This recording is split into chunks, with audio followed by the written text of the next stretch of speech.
रविवार व्रत कथा। सभी मनोकामनाएं पूर्ण करने वाले और जीवन में सुख समृद्धि, धन संपत्ति और शत्रुओं से सुरक्षा हेतु सर्वश्रेष्ठ व्रत रविवार की कथा इस प्रकार से है। प्राचीन काल में एक बुढ़िया रहती थी।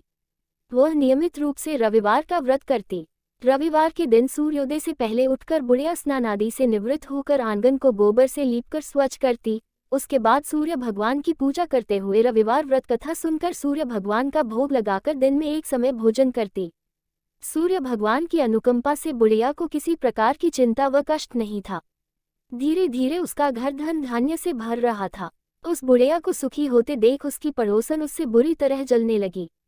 बुढ़िया ने कोई गाय नहीं पाल रखी थी, अतः वह अपनी पड़ोसन के आंगन में बंधी गाय का गोबर लाती थी। पड़ोसन ने कुछ सोचकर अपनी गाय को घर के भीतर बांध दिया। रविवार को गोबर न मिलने से बुढ़िया अपना आंगन नहीं लीप सकी। आंगन न लीप पाने के कारण उस बुढ़िया ने सूर्य भगवान को भोग नहीं लगाया और उस दिन स्वयं भी भोजन नहीं किया। सूर्यास्त होने पर बुढ़िया भूखी प्यासी सो गई। रात्रि में सूर्य भगवान ने उसे स्वप्न में दर्शन दिए और व्रत न करने तथा उन्हें भोग न लगाने का कारण पूछा। बुढ़िया ने बहुत ही करुण स्वर में पड़ोसन के द्वारा घर के अंदर गाय बांधने और गोबर न मिल पाने की बात कही। सूर्य भगवान ने अपनी अनन्य भक्त बुढ़िया की परेशानी का कारण जानकर उसके सब दुख दूर करते हुए कहा, हे माता, तुम प्रत्येक रविवार को मेरी पूजा और व्रत करती हो। मैं तुमसे अति प्रसन्न हूँ और तुम्हें ऐसी गाय प्रदान करता हूँ जो तुम्हारे घर आंगन को धन धान्य से भर देगी। तुम्हारी सभी मनोकामनाएं पूरी होगी।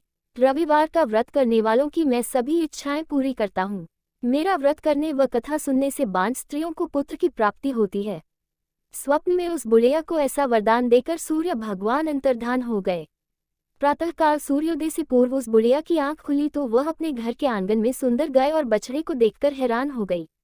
गाय को आंगन में बांधकर उसने जल्दी से उसे चारा लाकर खिलाया।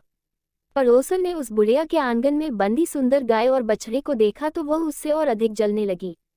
तभी गाय ने सोने का गोबर किया। गोबर को देखते ही पड़ोसन की आंखें फट गईं।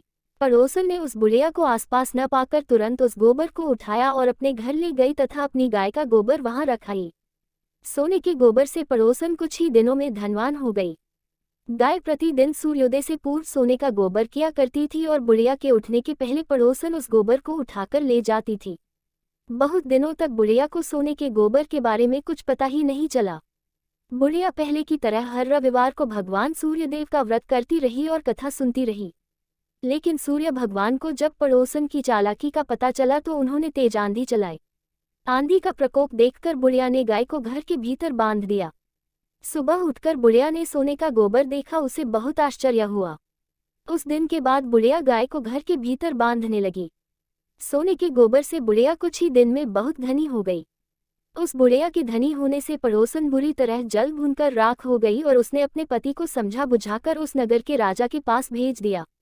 राजा को जब बुढ़िया के पास सोने के गोबर देने वाली गाय के बारे में पता चला तो उसने अपने सैनिक भेजकर बुढ़िया की गाय लाने का आदेश दिया। सैनिक उस बुढ़िया के घर पहुंचे। उस समय बुढ़िया सूर्य भगवान को भोग लगाकर स्वयं भोजन ग्रहण करने वाली थी। राजा के सैनिकों ने गाय और बछड़े को खोला और अपने साथ महल की ओर ले चले। बुढ़िया ने सैनिकों से गाय और उसके बछड़े को न ले जाने की प्रार्थना की। बहुत रोई चिल्लाई, लेकिन राजा के सैनिक नहीं माने। गाय व बछड़े के चले जाने से बुढ़िया को बहुत दुख हुआ। उस दिन उसने कुछ नहीं खाया और सारी रात सूर्य भगवान से गाय व बछड़े को लौटाने के लिए प्रार्थना करती रही। सुंदर गाय को देखकर राजा बहुत खुश हुआ। सुबह जब राजा ने सोने का गोबर देखा तो उसके आश्चर्य का ठिकाना न रहा। उधर सूर्य भगवान को भूखी प्यासी बुढ़िया को इस तरह प्रार्थना करते देख उस पर बहुत करुणा आई। उसी रात सूर्य भगवान ने राजा को स्वप्न में कहा, राजन, बुढ़िया की गाय व बछड़ा तुरंत लौटा दो, नहीं तो तुम पर विपत्तियों का पहाड़ टूट पड़ेगा। तुम्हारा महल नष्ट हो जाएगा। सूर्य भगवान के स्वप्न से बुरी तरह भयभीत राजा ने प्रातः उठते ही गाय और बछड़ा बुढ़िया को लौटा दिया। राजा ने बहुत सा धन देकर बुढ़िया से अपनी गलती के लिए क्षमा मांगी। राजा ने पड़ोसन और उसके पति को उनकी इस दुष्टता के लिए दंड दिया। फिर राजा ने पूरे राज्य में घोषणा कराई कि सभी स्त्री पुरुष रविवार का व्रत किया करें।